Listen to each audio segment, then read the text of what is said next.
Paul, the MMA Shark, coming at you ahead of UFC 281. And in my very humble opinion, I think this card slightly outshadows UFC 280. UFC 280 was such hype because of the main event, obviously Oliveira and Makhachev. UFC 281, top to bottom, all 14 fights are absolute barn burners. So, I think that this card, the slightest advantage over UFC 280 for the card of the year. Of course, UFC 280 I crushed with complete confidence. I did not get to do a preview video for UFC Fight Night 63 last weekend. Had some health issues with the kids, and obviously my subscribers had to come first, and I did come through with a winning night last Saturday. We went for, it wasn't a lot, it was right around 4 units. The day before, we had a double header win, cashed on Cage Warriors and cashed on LFA. So coming in hot, definitely coming in hot. We're still right around 411 units year to date. That's going to change after this card, no doubt about it. So let's dig into this card a little bit. 14 fights coming at you live from Madison Square Garden on Saturday night. And, for those watching it in the States, we finally have a primetime UFC card. A couple weeks in a row, the Abu Dhabi card started at 10 a.m. The fight nights have been starting at 4 a.m. We have a pure 6, 7 p.m. card here. Definitely one worth looking into and considering getting yourself a membership to the MMA Shark. Been cashing tickets left and right. It's been straight fire. We had the losing night August 20th. Since that, we haven't really had much adversity. A little bit of adversity on the Dustin Jacoby bad beat. You get robbed once in a while. But trending in the right direction, absolutely. So let's dig into the big, massive UFC 281 card. And they're not wasting any time. Starting off this card with a fight that can, in my very most opinion, headline a fight night. We have 6-1 Carlos Ulberg, who is fighting with Israel Adesanya out of City Kickboxing, taking on the very tough 13-1 Nikolai Negumereanu. And I'm just going to call him Nikolai because that's not the easiest first name to pronounce. Last names, rather. Interesting fight here. 80% finish rate between the two fighters. 16 finishes between the two fighters. Ulberg's been knocked out once at 6-1. Nikolai coming in at 13-1. His lone loss did come by decision. Nikolai has crushed everyone that the UFC has put into him so far. He did have a split decision win over Kennedy Nzechukwu, but he was very much so dominating that fight. Last fight was very impressive. He flattened Ihor Poirier. It was a standing TKO. The ref just stopped. Ihor wouldn't fall over, but Nikolai was absolutely mauling him. Prior to that, he knocked out Ike Villanueva, which everyone seems to be doing these days. And he made his second UFC fight defeating Alexa Kamor. So very, very good fighter, training out of Extreme Couture. He's currently the dog in this fight at plus 100. Very close, very much a pick'em fight. Carlos Ulberg has absolutely made a great impression in the UFC. He did knock out Tafon Nzechukwu last fight in the first round. Prior to that, he defeated Fabio Cherant. So 2 very solid wins in the UFC. Interesting fight, absolutely. Nikolai 4-1 in the UFC, and Ulberg training with Adesanya is minus 120. I look at this fight between 2 finishers, and you got to look at who's been finished, and Ulberg has been finished, as to where Nikolai has not been finished. But at the same token, Nikolai was not taking on the level of competition prior to getting his shot on Dana White Contender Series. So, very close fight, paper thin, not something I'm ready to make a move on yet. I will say I really don't think this fight's going the distance. Not an official play, but I think this banger of a card is going to start off with a banger of a fight. So with that said, let's dig into fight 2. We got a local on this. The card is surrounded with Pennsylvania, New York, New Jersey fighters, several of which I'm very good friends with, several of which I've had in my cage before and, I know relatively well. One of them being Julio Arce. He's training at Tiger Schulman's MMA, born and raised New Jersey, very local to me. And he's had kind of a tough go in the UFC. He's 5-3. He's always down for a scrap. Song Yadong knocked him out. He dropped a split decision to Hakeem Dawodu. He seems to be in every other fighter. You know, he wins one, loses one, wins one, loses one. And he's coming in right now at plus 170 versus Montel Jackson.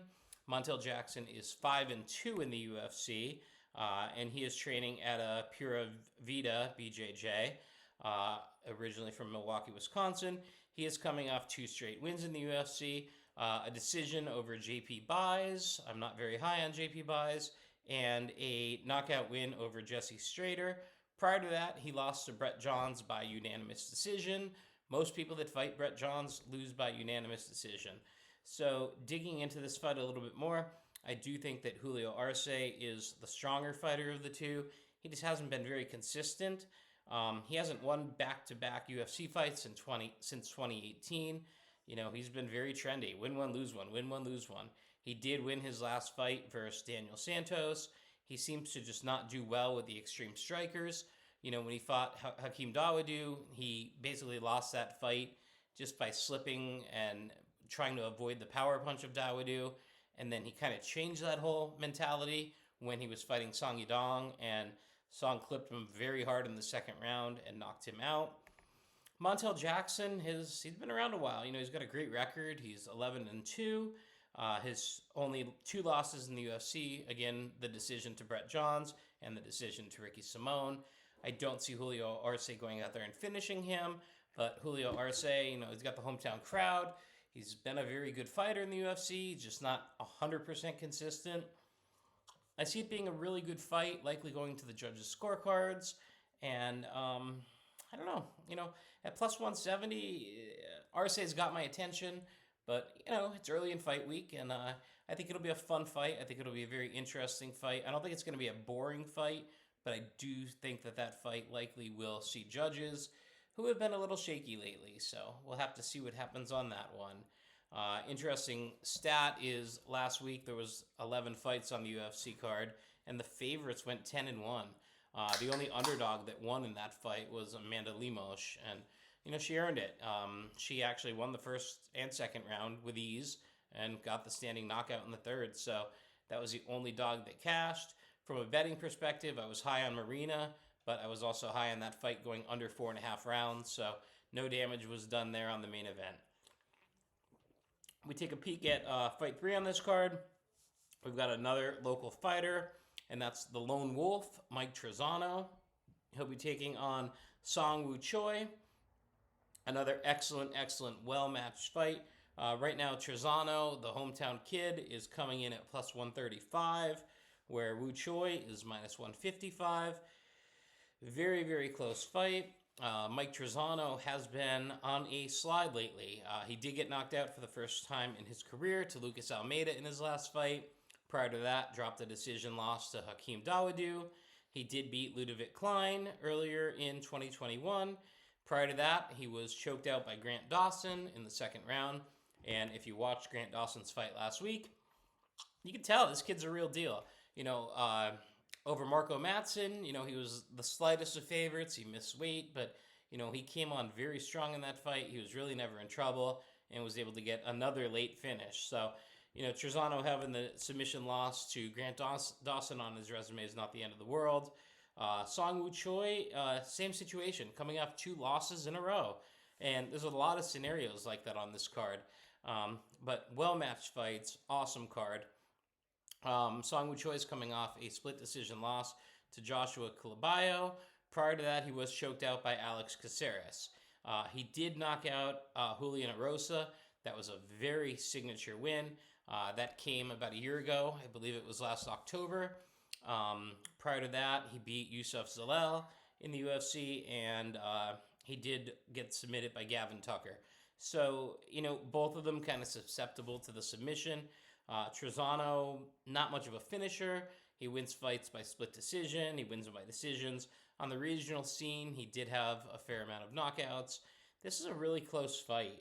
One thing I could say for sure is the favorites are not going to go 13-1 or 14-0 on this card.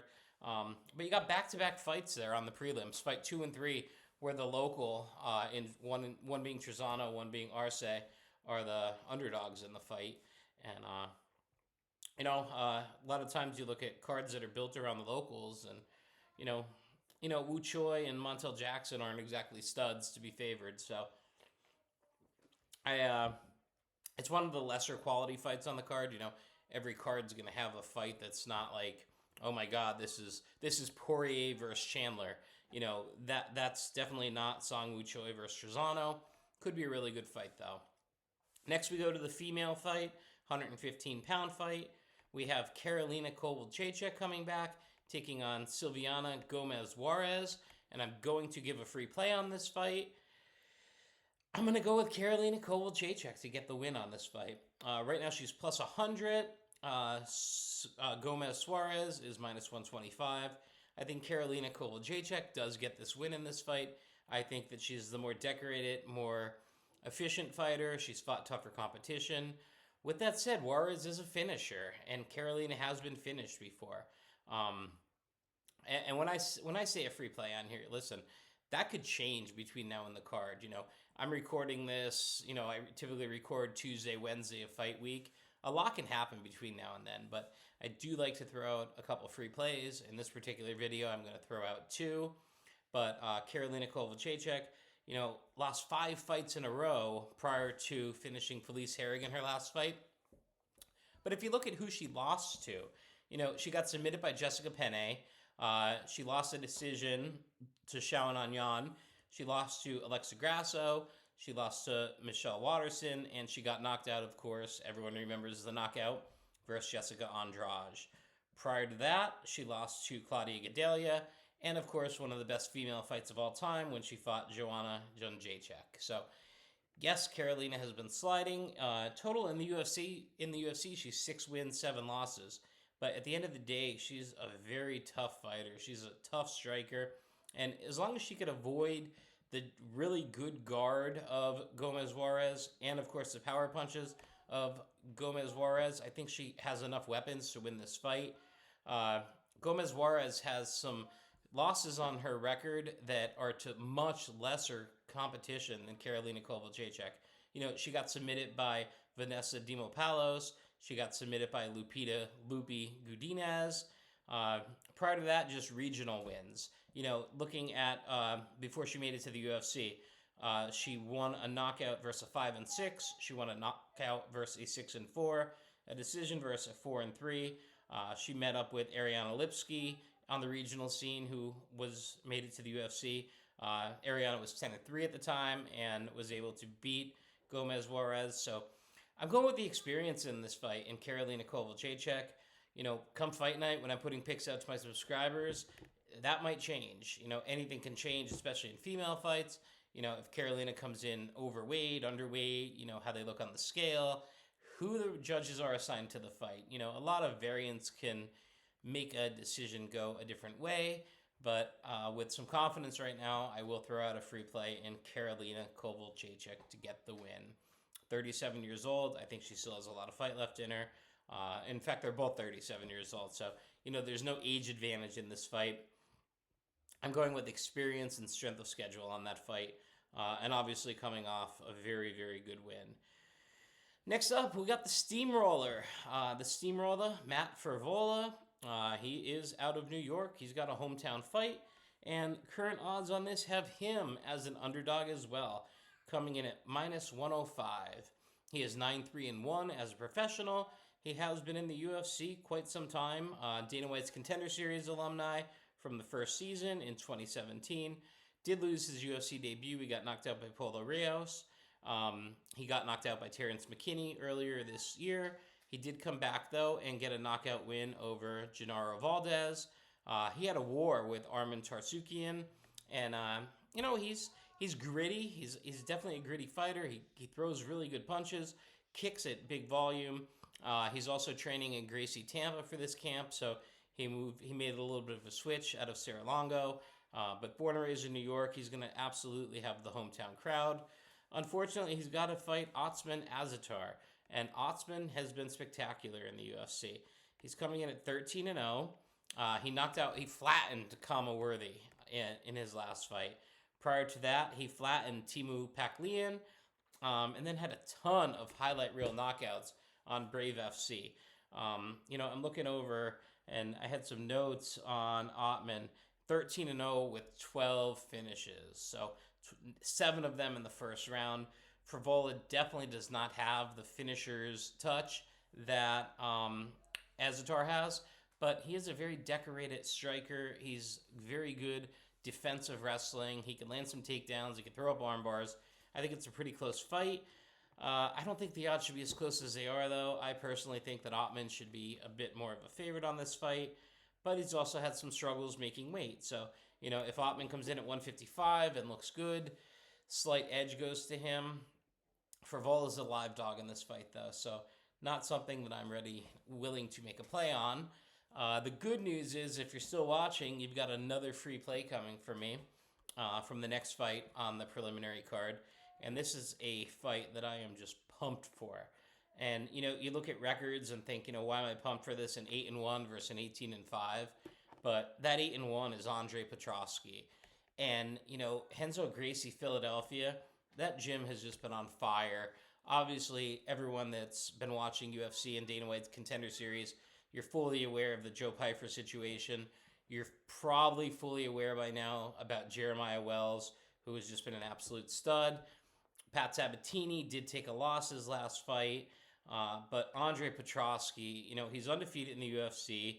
He pulled that nasty, nasty anaconda choke over Nick Maximov, which ultimately got Nick Maximov fired from the UFC because his last fight he got injured in, so no one's really hanging that over his shoulder. He was hurt in that whole fight and kept going, kept trying, but Andre Petroski just leveled him in that fight and then took the anaconda choke. Prior to that, if you remember the heavyweight that came down to 185, Hua Zhang, Petroski was able to submit him in the third round in a fight that he completely controlled the whole time. And of course, he made his UFC debut over Michael Gilmore, where he knocked him out with ground and pound in the third round. So 3-0, 3 finishes in the UFC. One thing that does scare me is he did lose to Brian Battle on The Ultimate Fighter by a ninja choke. Brian Battle, not exactly been, the best that I've seen. He is coming off a win over Trishan Gore and Takashi Soto, but I think that if those two fought again, that Andre Petroski is absolutely just going to level him. So Petroski's got Wellington Turman against him. Wellington Turman, a Glover Teixeira fighter, training out of Sao Paulo, Curitiba, Brazil. Coming off an armbar win over Misha Serkinov. And a split decision win. Get this, a split decision win over Sam Alvey. That means that he almost lost a fight, and a judge believed that he lost to Sam Alvey. Sam Alvey can't finish a sandwich these days, and Wellington Turman didn't look good against him.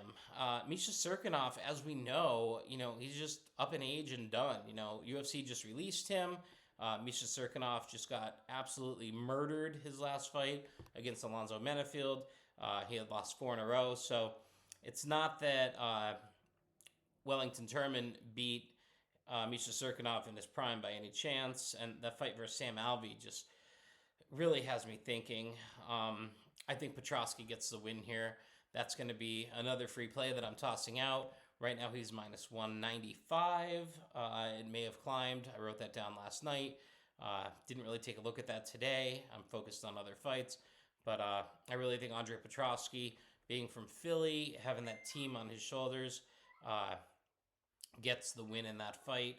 And I say that with pretty good confidence. Probably a little bit more confidence in Karolina Kowalkiewicz fight. I just don't think that Turman's going to have anything for Andre Petroski. At the same token, anybody can get caught with a fist, puncher's chance. That's about his only chance in this fight. Quite frankly, the line should be a lot higher. That's the only thing scaring me from putting out a very, very large play on that. And I still may do that to my subscribers. So, if you're on this channel and you're following since we hit YouTube, Spotify, Apple Music, we've been crushing it. Up 411 units year to date. Black Friday starts now. If you go over to themmashark.com, tab will automatically come up to get you 50% off your first month. It's a promotion I've never done before. I'm only doing it until the middle of this month. Quite possibly ends on Saturday. So you can get a full month, not till the end of the month, a full 30 days to the MMA Shark for just over $50. That gets you all my plays on UFC, Bellator, the big PFL finales coming up in a couple weeks, big Bellator card coming up. LFA is nearly every Friday night now. There's 2 Cage Warriors cards this month. So you get so much action for that price. And, there's a reason hundreds and hundreds are subscribed to the MMA Shark. I highly suggest checking it out. All plays come directly from me. There's no firm. There's no broker. I'm the MMA Shark. I'm the one capping the fights. I'm the one that you would be dealing with. And you can text me directly anytime once you're subscribed. So check it out at www.themmashark.com. All results are there. Upcoming events are there. Contact info is there. So be happy to look forward to getting some new clients. Always looking to grow. Always looking to help people cash tickets. So with that said, we have 3 more prelims on an already stacked preliminary card. This one, obviously, everyone's head is scratching. Erin Blanchfield versus Molly McCann. And the odds right now have Erin Blanchfield minus 390, Molly McCann plus 320. The reason Molly McCann is plus 320 is because, 1, she's not fighting in London, and 2, she has a real opponent. Erin Blanchfield has absolutely stellar grappling, wrestling, takedown defense, striking defense. Erin Blanchfield is not going to get hit with a spinning elbow to the head, and she's not going to get knocked out by a spinning elbow. Luana Carolina fell for it, and then, unfortunately, Hannah Goldie fell for it. And I'm actually completely shocked that Hannah Goldie fell for it, because I feel like Hannah Goldie can beat Molly McCann 8 out of 10 times. For whatever reason, she just wasn't in it in that fight. Erin Blanchfield, on the other hand, is 9-1. Her one loss came to Tracy Cortez back in Invicta by split decision. Since coming into the UFC, she's really emerged. She looked phenomenal versus JJ Aldridge. She finished her with a guillotine in the second round. Dominated Miranda Maverick, who we just saw is very much for real. I know she only fought Shayna Young, but she looked excellent doing that. And, Shayna did come to fight. She looked a lot better than a plus 500 in that fight. And it's one of those things that, I feel like so many people are going to bet Molly McCann in this fight because she's plus 320. She's got, Patty Pimlet, Conor McGregor, the whole SBG team behind her. If you want to get drunk and bet Molly McCann, go ahead. There's a chance she could win this fight. But from a mixed martial arts standpoint, I don't see that happening. But, maybe I get drunk and release Molly McCann because she could win that fight. I love her on the microphone. I like Molly McCann. I really do. I just don't know if I'm confident enough to put a play on her. But that's why I capped this for a week. So we'll have to see what emerges from that. It's going to either be a war on the feet or a war on the ground. And I just, as much as I want to say Molly McCann can win this fight, I'm really not sure she can. And I also think that betting line is going to come down a little bit. So if you do like Molly McCann, now would probably be the time to take her. I'm staying away from that one right now. I have no lean, no free play. You've got a very decorated, younger grappler, wrestler who's good everywhere versus Molly, who's just been throwing up free throws and nailing every one. So definitely going to be a very interesting, good fight. We've got a lot of big fights ahead. www.themmashark.com. Half off right now. Black Friday special. Half off your first month. If you don't like it, stop. Let me know you want out of it and we'll let you out immediately. There's no contract. It's month to month. You can hit stop anytime to opt out. But only do that if you don't like money, because it's been consistently cashing, making money. There's no other MMA handicapper out there with the numbers, with the track record, with the integrity that I have. And, the only way to find out is to sign up. So we have 2 more prelims to talk about. This is kind of a feel-good story. I love the fact that Dominic Reyes is back in action.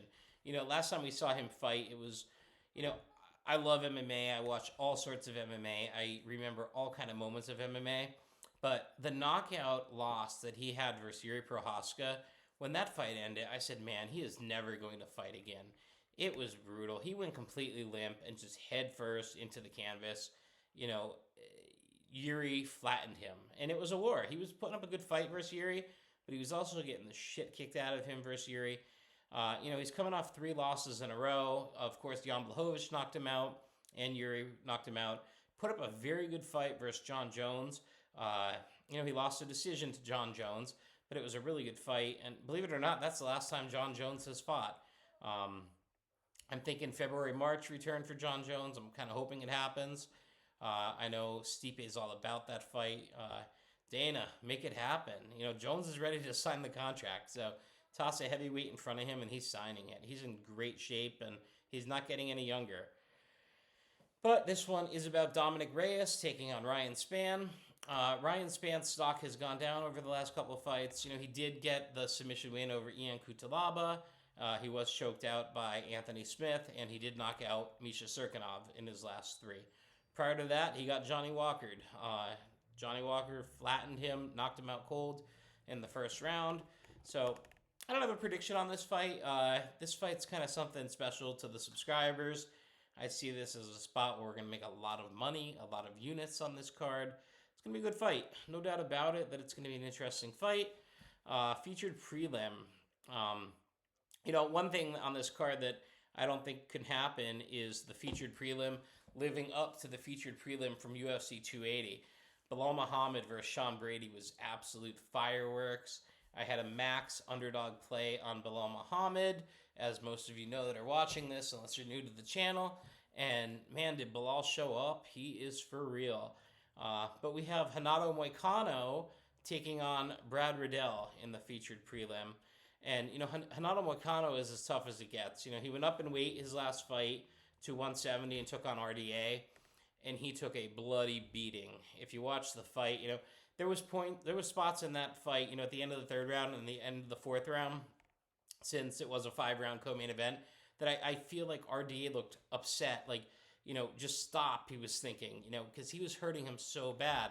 And Moicano just kept coming on and coming on and coming on and, trying to finish the fight. And it didn't really work out so well for Moicano, but he tried. Prior to that, he did submit Alexander Hernandez. Renato Moicano can submit anyone from anywhere. It's just a matter of getting into that position. Brad Riddell, his stock has plummeted. Ever since he went on the tear, defeating Drew Dober, Alex De La Silva, Magomed Mustafayev, Jamie Malarkey. He dropped 2 in a row. He did get knocked out by Rafael Fiziev, which everyone's getting knocked out to Fiziev anymore who's fighting.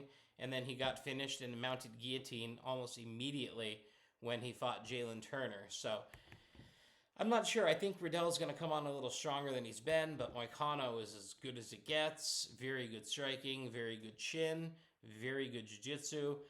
Lines on this fight right now is basically a pick'em. Slight favorite to Renato Moicano at minus 125.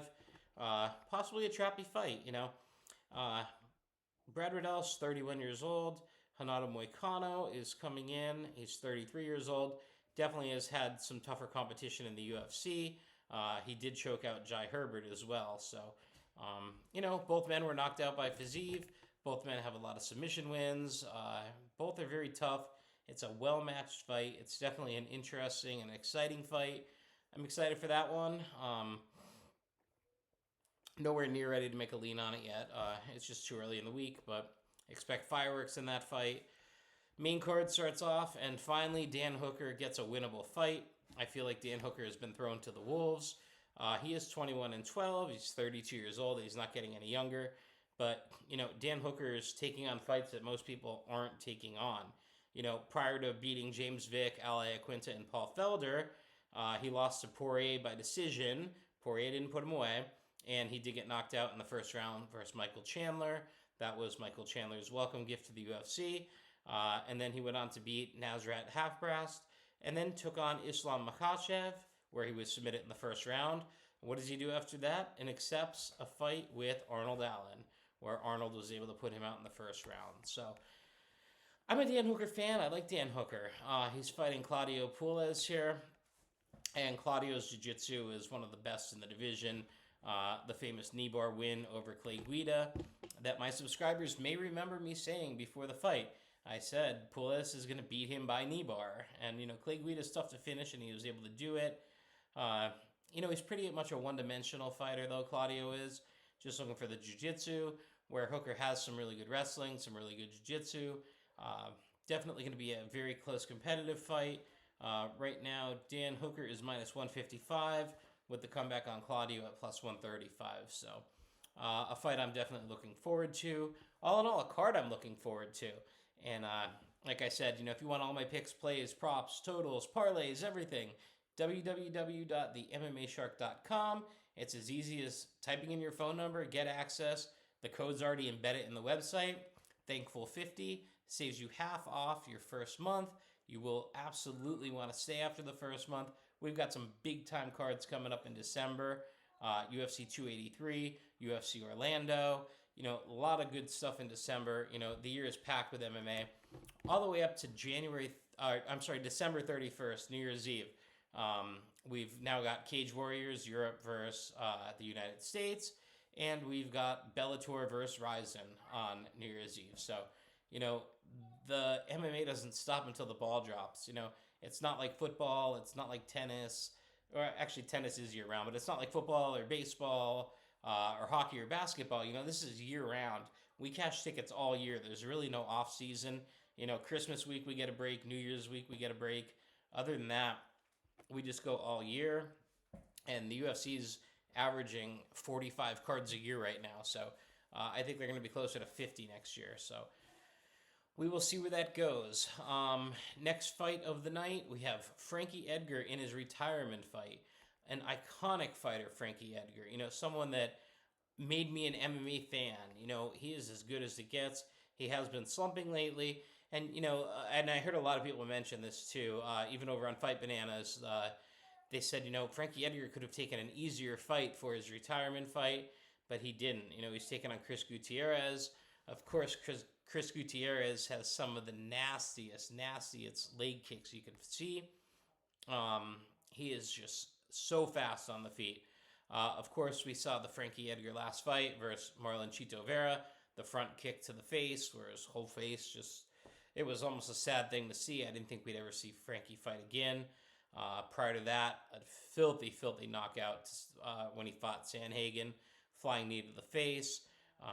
Before that, though, he did beat Pedro Munoz, split decision, and was knocked out by the Korean Zombie prior to that. So, I feel like Brian Ortega back in 2018 when he knocked out Frankie Edgar started this bad run for Frankie because, even when Frankie lost the fights to Benson Henderson, he wasn't get finished. And it's not like Benson Henderson's this prolific finisher, but, he looked a lot tougher back then. And obviously, the lower weight classes, as you age, your chin ages with you. I don't think so much at heavyweight or light heavyweight, but, Frankie's been through so many weight cuts. He's now 41 years old, was always a 145er. Now he's fighting at 135. Chris Gutierrez actually fought at 125. He's coming up to 135 for this fight. He won his last 6 fights, and actually he's 6-0-1 his last 7 fights. He had the draw to Cody Durden. Batgirl Donna, spinning back fist knockout last time he fought. Split decision win over Felipe Corrales. He hasn't fought anywhere near the competition of Frankie Edgar, but at the end of the day, Frankie Edgar is 41 years old. I'm really hoping Frankie can get the job done here. I'm not sure if I'm going to release him as a player or not because I'd got to think to myself, is that a hard bet? Or do I truly think Frankie Edgar can wrestle his way to a victory over Chris Gutierrez? I was just curious and checked over at Tapology. I was assuming it would be something like 60-40 percentage-wise. 74% are going with Gutierrez. I love being on the small side of that. How many times that 97% are on someone and, I'm part of the 3% on the other side and we cash the ticket. So, Frankie's bringing a whole lot of experience with him, but he's bringing a chin very susceptible to being finished with him versus a very good striker in Chris Gutierrez. It's going to be a play for subscribers only, and honestly, it's a play I'm just not sold on yet. There's a lot more to it. The People's Main Event is next up. This can headline any card that they want to. one of the reasons that this card is such a big card. Dustin the Diamond Poirier versus Iron Michael Chandler. Everyone's saying fight of the year, fight of the year, fight of the year. I strongly disagree. I think it's a completely one-sided fight. I think that my pick on this fight with utmost confidence is going to be sent to my subscribers. But yeah, I mean, it's definitely going to be a really good fight. You know, Dustin Poirier, Michael Chandler, they fought the best of the best. Nothing but the best. And you saw Michael Chandler's last fight with the front kick to the face over Tony Ferguson. You saw Dustin Poirier taking it to Oliveira, and then he got submitted. But, obviously prior to the Oliveira loss, he beat Conor McGregor, questionably in his prime at the time, and Dan Hooker. So, his last two losses are to Charles Oliveira and Khabib Nurmagomedov. Michael Chandler's main losses to Justin Gaethje and Charles Oliveira. So, these two have fought nothing but the best of the best. I think it's going to be a war for as long as it lasts. It's just a play that I've got to stick with to my subscribers. Guy's been with me 3-4 years. It's a fight that I have a lot of confidence on, and I will be here, win, lose, or draw, to discuss how large I went on that, how small I went on that, if I had a total, if I had the prop. And, if you aren't sold yet, maybe check back on the next video and catch some real results on that fight. Co-main event, we have the women's belt on the line. And my God, there's no way this fight's not better than the last time that Carla Esparza was in a strawweight championship fight. Of course, right before her wedding, her fight with Thug Rose was probably the worst UFC female fight ever, and quite possibly the worst UFC title fight ever. But different story this time. She's fighting Zhang Weili. Zhang is looking to be a 3-time UFC champion. Coming off a win over Joanna Jędrzejczyk, where she looked phenomenal with the spinning back fist. Prior to that, she ate the head kick a minute into the fight with Thug Rose, and then lost a split decision to Thug Rose. Very good fight both times. Thug Rose is just better than her. And quite frankly, I think Thug Rose is better than Carla Esparza too. But for whatever reason, Rose was so afraid of being taken down in that fight. And, the line on this fight is just astronomical. Carla is plus 390 in this fight. So implied they're not really giving her much of a chance versus Zhang. Maybe that's because she was so reluctant to engage last fight, where Zhang is likely to come out guns blazing. And Zhang's pretty good on the ground too. So, but for a challenger to be coming in at minus 350, wild stuff. And maybe that's the kind of night it's going to be. I have a side that I like on that fight, and there's a certain price that I'm not willing to pay. So, sometimes you got to find the prop, you got to find the total. I live off plus money bets, so we'll see what we scoop out on that one. I'm all about finding value. I'm all about helping you cash some tickets. www, right there, we got the new banner. You see the website. Let me duck down for you. www.themmashark.com. Half off your first month. I'm not talking until the end of November. I'm talking a full month, 30 days. If you like it, it renews. If you don't like it, you can opt out. I have a 91% retention rate with my subscribers. I'm pretty confident you're going to like it. And, maybe we can make us some extra money going into the holiday season. Not maybe, we're going to. We cash 84% of cards are winning nights. So even on the losing nights, they're on house money at this point. So the amount of units I've been able to stack up over the years has just been incredible. And it's a professionally calculated system that I use. So it's never a chase. It's never a hard bet. And of course, we've got the main event, Israel Adesanya, the defending champion who has been unblemished in the UFC since otherwise when he went up to 205 and lost to Jan Blachowicz. You go up 20 pounds against someone like Blachowicz with, Israel Adesanya's got great striking, but it's not finishing striking, especially when you're going up to light heavyweight. Why he took that fight, I don't know. I had him losing that fight. I had Blachowicz as a play on that fight. He just went into uncharted territory. And I think if they fought again, which they won't ever fight again, I think Izzy has the tools to beat him. But Blachowicz was just able to play with his food in that fight. Outside of that, he's the Floyd Mayweather of MMA. He wins fights. He knows how to win fights. Float like a butterfly, sting like a bee. Very impressive over Jared Cannonier. And a lot of people are overlooking that Jared Cannonier is a nasty striker. You saw what he did to Derek Brunson. Prior to that, defeated Whitaker again. Marvin Vettori made that look easy. Don't forget he knocked out Paulo Costa, defeated Yoel Romero, beat Kelvin Gastelum, beat Anderson Silva. I mean, he's one of the greatest to ever do it. The win streak he's on in his division at 185, he's looked phenomenal. But now we have Alex Pereira coming into the UFC, and he is just, if he touches you, you're out cold. Nobody does to Sean Strickland what Alex did to Sean Strickland. And, I didn't see it coming. I had Strickland in that fight, and, bad on me. Prior to that, I did have him beating Bruno Silva, and I did have him to win his UFC debut by knockout. Of course, the fight versus Andreas Michailidis, where he did lose the first round. He was controlled in the first round. He was taken down in the first round. Second round started on the feet. Every round has to start on the feet, and he landed the flying knee from hell. The prolific kickboxing record that he has. And of course, he knocked out Israel Adesanya so bad that Israel Adesanya needed oxygen in the glory days when they fought. Obviously, that is going to live rent-free in Adesanya's head, that Alex defeated him twice, once by decision, once by knockout. But this is MMA. There's a little bit of a difference here. And not that Israel Adesanya is this huge wrestler, this huge takedown BJJ guy, but he's a very well-rounded fighter with a lot of tools. With that said, all it takes is one big uppercut, one check left hook. I mean, this fight could be over in an instant, or it could be a drawn-out 5-round decision by Adesanya.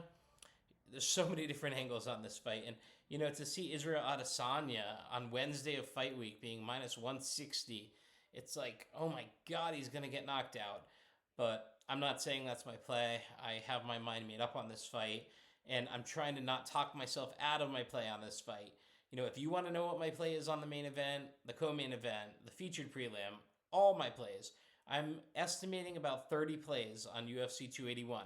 Now, some of them might be quarter unit props, half unit props. The highest I typically go is a 7-unit play. The highest I go on an underdog is 5 units. I do a lot of parlays. I get crafty with parlays. I do finishers parlays that hit over 75%. And what I do there is I take 2 fights that I don't believe are going to go to the distance, and I parlay them. We had it on the last card, and it cashed with ease. I had no distance on the main event, parlayed with no distance on the fight that quite possibly was rigged, the Derek Minner fight. I don't know. I part of me kind of thinks that Minner threw that fight. If a fighter injures your knee, the last thing you're going to do is throw a high kick with that same leg immediately and then fall to the ground. It's a black eye on the sport that's even being investigated. They're really cracking down on UFC fighters betting.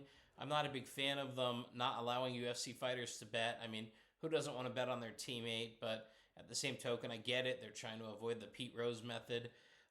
But nobody's in the UFC to take a dive. And, the guy fighting you is certainly out there to earn a living and win a fight, get a performance of the night bonus. So, I don't know. Maybe Minner had an injury and just muzzled through just to get through that fight. But, the fact that went down the way it did, and all the money that was going against him and all the money that was going on a first-round finish, he could have made it look a little more convincing. Like I said, he threw the knee, he went down and limped, and then threw a left high kick with the same leg. It drew a red flag to me. It drew a red flag to me that Derek Minner was plus 320 to win the fight and plus 300 to win by finish. So you had to lay you had less profit if you bet him to win inside distance than if you did to bet him straight. So that just tells you how much money was laid on that fight, and the casinos took a bath on it. I'm just glad that I had my play out 4 or 5 hours before this occurred. Finishers parlays usually released first thing in the day, as soon as I start putting plays out for it, and fortunately that was released with ample time before the line did start going crazy. But yeah, so 2 free plays for me, 1 being Andre Petroski, 2 being Karolina Kowalkiewicz. The stronger of the two is Andre Petroski. I see a lot of paths to victory there, and I see only one small possibility of defeat, and that would be, if he gets caught in a submission, I think he can get his way out of it. But, if he gets knocked out, and Wellington Turman certainly could do it, I just don't think he's going to. So, got to ride with Andre Petroski there, not because he's a friend of mine, not because he's from a mile or an hour up the road, because I truly think he gets that fight won and improves to 4-0 in the UFC. So, whew, what a card. Adesanya versus Pereira, Esparza versus Zhang, Poirier versus Chandler, Edgar versus Gutierrez, Hooker versus Puelles, Hanato Moicano, Brad Riddell, Dominic Reyes, Ryan Spann, Aaron Blanchfield, Molly McCann, Andre Petroski, Wellington Turman, Otman Azaitar versus Matt Frevola, Karolina Kowalkiewicz versus Silviana Gomez Juarez, Mike Trizano versus Woo Choi, Julio Arce versus Montel Jackson, and the night kicks off with Carlos Ulberg versus Negumereanu.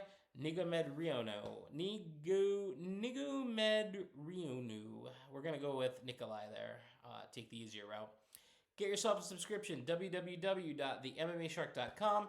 Cash some tickets with me. Let me know in the comments if you followed any of my free plays and what you've thought of them so far. I think they're hitting at around 72, 73%. So they've been hot. The MMA Shark's been hot. Nothing I love more than making you guys some money. So let's make some money. Let's cash some tickets. And we'll be back with a recap video Sunday or Monday. Let's get it.